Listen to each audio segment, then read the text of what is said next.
Hello friends, आज हम discrete mathematics का एक गेट का क्वेश्चन सॉल्व करेंगे जो 2009 में पूछा गया था। हाँ, ये क्वेश्चन बेसिकली मैथमेटिकल लॉजिक्स का है। ठीक है, तो इसको सॉल्व करते हैं। ये क्वेश्चन क्या कह रहे हैं? इट इज़ सेइंग कि हाँ, तो हमें मतलब ऑप्शंस में से फाइंड आउट करना है कि कौन सा जो है ऑप्शन करेक्ट है अकॉर्डिंग टू द क्वेश्चन। हमें फाइंड क्या करना है कि gold and silver ornaments are precious. इसका हमें लॉजिकल फार्मूला फाइंड आउट करना है। ठीक है, तो नोटेशंस कुछ क्वेश्चंस में इस तरीके से गिवन है। जी एक्स को वो बोल रहे हैं कि गोल्ड ऑर्नामेंट है, मतलब एक एक्स एक एलिमेंट है जो कि गोल्ड है। ठीक है, उसी तरीके से एक्स एक्स को कैसे बोल रहे हैं? एक्स एक एलिमेंट है जो कि सिल्वर है। ठीक है, और एक्स एक एलिमेंट है जो कि प्रीशियस है। ये गिवन है क्वेश्चन में, और उन्होंने 4 ऑप्शन गिवन किए हैं। ठीक है, पहला वाला ऑप्शन चेक करते क्या कह रहा है। कह रहा है कि जो हम ऑल द एक्स, जो भी मान लीजिए कोई भी एलिमेंट एक्स वाई जेड कुछ भी मान लीजिए, जो भी अर्थ में एक एलिमेंट है, एक सपोज वो कह रहे हैं कि इफ़ पी एक्स, अगर वो प्रीशियस है तो गोल्ड और सिल्वर दोनों हैं। तो लॉजिकली ये इनकरेक्ट है। कैसे इनकरेक्ट है? पहली चीज़ ये कि हर प्रीशियस चीज़ ज़रूरी नहीं है कि वो सोना और सिल्वर हो। और दूसरा रॉन्ग क्या बोल रहा है ये? वो बोल रहा है कि सिल्वर और गोल्ड दोनों ही होना चाहिए। कोई भी एक एलिमेंट आइदर वो सिल्वर हो सकता है एट अ टाइम या फिर वो गोल्ड हो सकता है, but at the same time वो दोनों नहीं हो सकता है। तो ये दोनों ही तरीके से फॉल्स है, यानी ए ऑप्शन फॉल्स है। बी ऑप्शन पे जाते हैं। बी ऑप्शन कह रहा है कि फॉर ऑल एक्स, यानी कि कोई भी एक्स जो एग्जिस्ट कर रहा है, अगर वो गोल्ड है और सिल्वर है तो वो प्रीशियस है। If it is a gold and silver then precious. अभी मैंने यहाँ पे बोला है कि वो एंड हो ही नहीं सकता, क्योंकि एक एक्स यानी एक एलिमेंट आइदर वो गोल्ड हो सकता है या तो सिल्वर हो सकता है ना। एक ही टाइम पे वो दोनों चीज़ें नहीं हो सकता है ना, नहीं हो सकता ना, ये प्रैक्टिकली पॉसिबल नहीं है। अगर हम प्रैक्टिकल थॉट पे जाएं, बेसिकली हमारा जो मैथमेटिकल लॉजिक्स या जो भी चलता है, हम डेली लाइफ को उसको थिंक करके ही सॉल्व करते हैं। तो अगर आप खुद ही सोचिए, एक ऑर्नामेंट आपके पास है तो आप ये कहोगे ना ये तो गोल्ड है, या फिर ये कहोगे या सिल्वर है। ये थोड़ी कह दोगे ये गोल्ड सिल्वर है, दैट इज़ इनएप्रोप्रिएट। ठीक है, लॉजिकली। थर्ड ऑप्शन क्या कह रहा है? There exist x.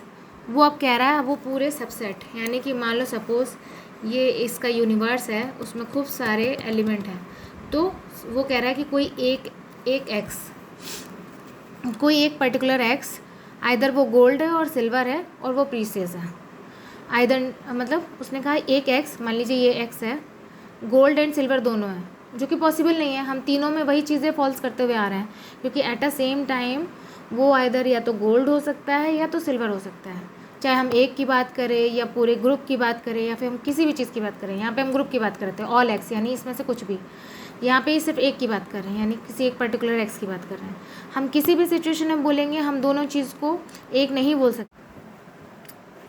बेसिकली हम थर्ड ऑप्शन चेक कर रहे थे, तो इसमें क्या था, बोल रहा था there exist a x which is gold and silver both, and that is precious. If it is gold and silver then that is precious, but as we rejected above A and B option, and there is also a same reason for C also, क्योंकि वो बोल रहा है कि कोई एक x exist कर रहा है। तो सपोज़ कोई एक एक्स भी एग्जिस्ट कर रहा है पूरे यूनिवर्स में, वो भी at a same time gold और सिल्वर को रिप्रेजेंट नहीं कर सकता है, because at a one time either वो एलिमेंट गोल्ड हो सकता है या सिल्वर हो सकता है। जैसे हमने ए और बी को रिजेक्ट किया, तो ये ऑप्शन भी इसीलिए रिजेक्ट हो जाएगा।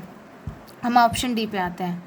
ऑप्शन डी में क्या कह रहा है? फॉर ऑल एक्स, यानी ये मान लो सपोज ये यूनिवर्स है, ये यूनिवर्स है, इस यूनिवर्स में एग्जिस्ट करने वाला हर एक एलिमेंट कोई भी एलिमेंट हो सकता है, ये कोई भी। यहाँ पे हम कह रहे थे कोई एक, मतलब कोई एक भी ट्रू करता तो ये सिचुएशन ट्रू हो जाती, कोई एक भी करता तो कोई एक भी। यहाँ पे हर किसी को ट्रू होना पड़ेगा इस सिचुएशन के लिए, तभी ये स्टेटमेंट ट्रू होगा। फॉर ऑल एक्स का मतलब यही होता है कि हर एलिमेंट को in the universe should be true, then only this statement can be true. But here for there exist x, कोई एक एलिमेंट भी ट्रू होता है तो भी हम कहते हैं कि ये ट्रू है। अब डी के लिए हम चेक करते हैं for all x g x और एस एक्स। मतलब वो कह रहा है कि सपोज़ कोई एक एलिमेंट है, कोई भी एलिमेंट, सपोज़ हमने एक रैंडमली चूज़ कर लिया एक्स, कह रहा है आइदर वो गोल्ड हो या सिल्वर हो। तो सही बात है, या तो गोल्ड होगा तो सिल्वर होगा। तो if it is a gold, हमने सपोज़ कर लिया if it is a gold, अगर हम इसको सपोज़ कर लिए gold, then it should be precious. यही हमारा क्वेश्चन कह रहा था ना कि gold and silver ornaments are precious. इसका मतलब ये एक्स अगर या तो गोल्ड है तो भी वो प्रीशियस है, आइदर वो सिल्वर है तो भी वो प्रीशियस है ना। ये स्टेटमेंट यही बोल रहा है। If it is a gold then also it is a, क्योंकि आपको पता है कि अगर ये कंडीशन ट्रू है तो this condition can not be false, it condition should be true for all true.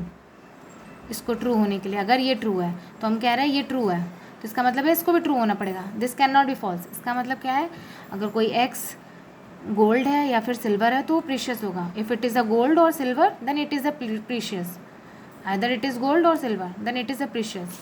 इसका मतलब इस क्वेश्चन का आंसर क्या है, डी ऑप्शन। Thank you.